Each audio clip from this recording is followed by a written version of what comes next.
Sup YouTube, this is K-pop Chaster here, and I woke after school. I just had to do a review on this chapter, Bleach 511. This was an intense chapter. This was an intense chapter. I wasn't too surprised at the outcome of this chapter, but I was still surprised how easily Yamamoto's defeat was. Alright, so I'll start with the review. So, from the previous chapter, we knew that Yamamoto got his Bankai stolen, right? And even before then, I knew Yamamoto was going to die in the chapters revealing, and then he killed he killed Lloyd Royd or whatever in the previous chapter, and because of that, I was like, oh, I guess he killed no. Before he killed Lloyd Royd, I was thinking that Yamamoto was going to die, and then he killed the imitation. I'm like, oh, okay, maybe he's not going to die yet. And then the real Juha comes up, steals his Bankai, and I was like, yep, he is pretty much dead.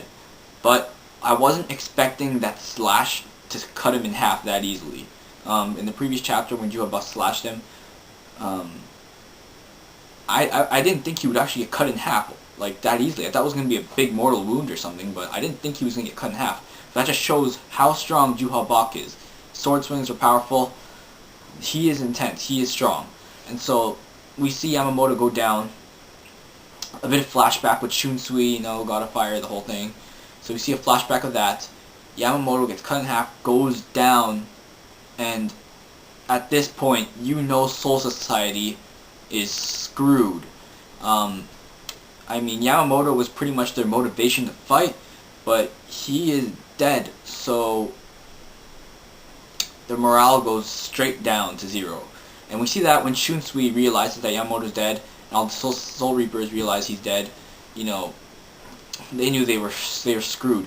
And so, Juha basically just telling Yamamoto, like, oh, you're the god Shinigami, but look at you now after defeat, you're so pitiful. Juha also goes on to mention how he's weakened from before. Like, he goes on talking about history afterwards, like, he's like, you were weak, Yamamoto, you have become fragile, stuff like that, because he's basically saying, in the past, when the 13 core card squads were first introduced, the original people, they were a bunch of killers, right? Bloodthirsty killers. They were hardcore, you know, killers, right? And when they so-called annihilated the Quincy's, I guess it started to become peaceful again, and so they didn't have to fight. And Bach mentions that, and he's like, you know, you become fragile from the peace, and after you exterminated the Quincy's, you know, you got rusty, basically, is what he's trying to say. And it is kind of true. I can agree with that. And also, he said the original Soul Society, the core card squads, they died along with the Quincy's 1,000 years ago. And what he means by that is they aren't as fierce as they were back then. Definitely weren't prepared for this war to begin with. It was just total chaos. And so, after Juha, you know, eliminates Yamamoto, you know, he also mentions, like, why didn't you get that girl, you're such a blockhead, Yamamoto, why didn't you get that human girl, which is Orihime, to go heal your arm? And then Juha goes on to say how, because he didn't want a human's help, and that makes sense from Yamamoto, you know, because he's the whole, like, commander of the Shinigami, and he wouldn't really want to ask a human to do things for him, you know, that would just kind of ruin his pride. So that, I can see why Yamamoto didn't heal his arm out of pride. And so, yeah, but then Juha, like, I guess, just destroys him into bits afterwards, I think. Some light comes up, I think he just completely annihilates the remains or something, I don't know.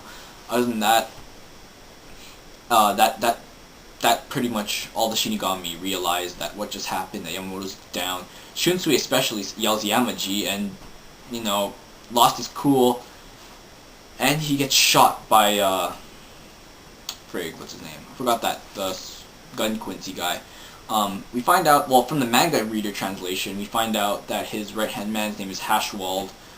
Okay, so we get a new guy, Hashwald.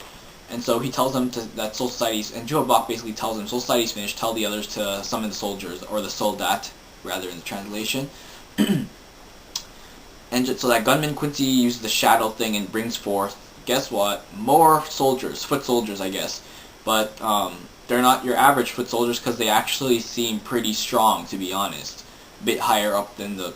Like, the Soul Reaper foot soldiers are useless. Like, come on, they're just useless. These guys actually do their job, and they're not that weak in comparison to the Shinigami foot soldiers, in my opinion. These guys just utterly just wreck them. And so they start causing havoc in Soul Society, breaking buildings and all that. And what's interesting is everyone was waiting for the Zero Squad to come. And we know that's going to happen sometime in this chapter, especially now that the frigging Captain Commander is dead. It's pretty much, the Zero Squad is going to be showing up soon. That's going to be interesting. Juha mentions that, and he's like, let's retreat and wait for the Zero Squad to assemble to come here. And we also find out that Mohawk Quincy's still alive. I'm not sure about Asnot and that Nana guy, but that Mohawk Quincy seems to be alive after getting scorched by Yamamoto's flame. So I was like, okay, dang, that just sucks.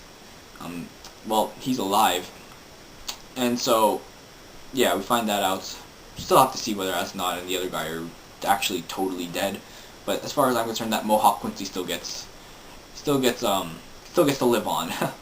Other than that, at the end of the chapter, we see some sort of explosion happening in, I'd like to call it Portal, the Garganta or something, I don't know, some explosion thing. Juha like, what's that? And that's the end of the chapter. And so everyone's pretty sure they know what it is. Everyone's saying that it's, well, whoever the mysterious swordsman is, whether it be Grimjow or whoever, everyone's thinking that in that portal, Ichigo was somehow freed. In any case, if Ichigo is freed and he enters Soul Society, I don't think such a drastic change will happen in him appearing at this time.